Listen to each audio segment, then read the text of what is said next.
Sebuah fakta yang tak pernah luput dicatat dalam banyak kitab sejarah mazhab, bahwa Imam Abu Hanifah adalah akar pangkal transmisi keilmuan hukum Islam, fikih. Imam Muhammad bin Idris Asy-Syafi'i termasuk orang pertama yang mengakui ini, dan hingga sekarang pandangan beliau terhadap Abu Hanifah masih sangat terang. Adalah Syekh Muhammad Abu Zahrah, tahun 1898 sampai tahun 1974 termasuk yang mengabadikan pengakuan Asy-Syafi'i tersebut. Dalam karyanya Tarikh Al-Madzahib Al-Islamiyah, Juz 2, Hal 131, ia menulis, suatu ketika Asy-Syafi'i pernah memuji Abu Hanifah.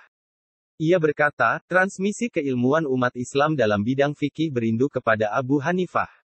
Fakta ini nyaris mustahil absen dari memori para santri dan kiai. Ini menjadi bukti bahwa pendiri mazhab Hanafi yang dikenal sebagai pimpinan kaum rasionalis, Ahlu Ar-Royi, itu bukan orang sembarangan. Ia tentu lahir dari keluarga yang tidak biasa di hadapan Allah, dan pasti pernah mengukir jejak perjuangan yang tak remeh. Sehingga Allah terangi keluarga itu sepanjang masa, mengabadikannya dalam sejarah peradaban Islam dunia. Biografi singkat Abu Hanifah, yang bernama asli Nu'man bin Sabit bin Zuta adalah seorang ulama besar pendiri mazhab Hanafi. Ia termasuk imam mazhab kawakan di antara tiga mazhab muktabar lainnya, mazhab Maliki, mazhab Syafi'i, dan Hanbali.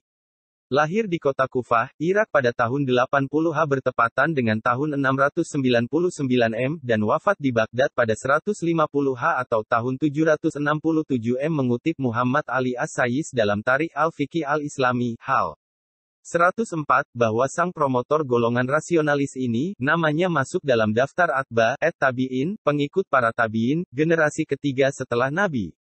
Sebab kabarnya ia hanya sempat semasa, walaupun tak lama, dengan 4 orang sahabat, Anas bin Malik yang tinggal di Basrah, Abdullah bin Abi Aufa di Kufah, Sahal bin Sa'ad As-Sa'idi di Madinah, dan sahabat Abu Tufail Amir bin Wasilah di Makkah. Tapi sayang, tak satu pun pernah ditemuinya. Sedangkan, dalam riwayat lain kendati tergolong lemah Abu Hanifah masuk dalam daftar tabi'in, santrinya para sahabat Nabi. Karena menurut riwayat ini, ia pernah bertemu dengan sahabat Anas bin Malik, dan meriwayatkan satu hadis tentang kewajiban menuntut ilmu darinya. Ditambah lagi, pada tahun 96 Nu'man remaja pernah dibawa ayahnya menunaikan ibadah haji. Saat di Masjidil Haram, ia sempat bertemu dengan seorang sahabat bernama Abdullah bin Al-Has bin Juzu Az-Zabidi, dan berhasil meriwayatkan satu hadis lagi. Tanah Kufah menjadi tempat tinggal terlama bagi Abu Hanifah. Ia menghabiskan sebagian besar hidupnya di sana. Sebelum masuk ke dunia santri, putra Nu'man ini adalah seorang wira swasta. Hari-harinya selalu di pasar, membantu sang ayah berjualan sutra. Saat di rumah, ia sibuk memikirkan bagaimana memproduksi kain-kain sutra pilihan.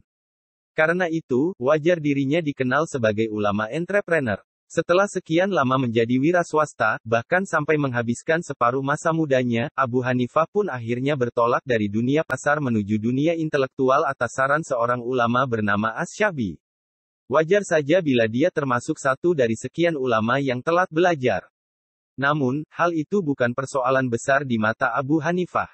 Berkat ketekunan dan kecerdasan yang dimilikinya, mampu mengalahkan orang-orang yang belajar jauh sebelum dirinya. Terkait kisah lengkap Abu Hanifah tentang perpindahan dunianya dari tongkrongan pasar ke halaqah ilmiah, akan dibahas berikutnya. Insya Allah.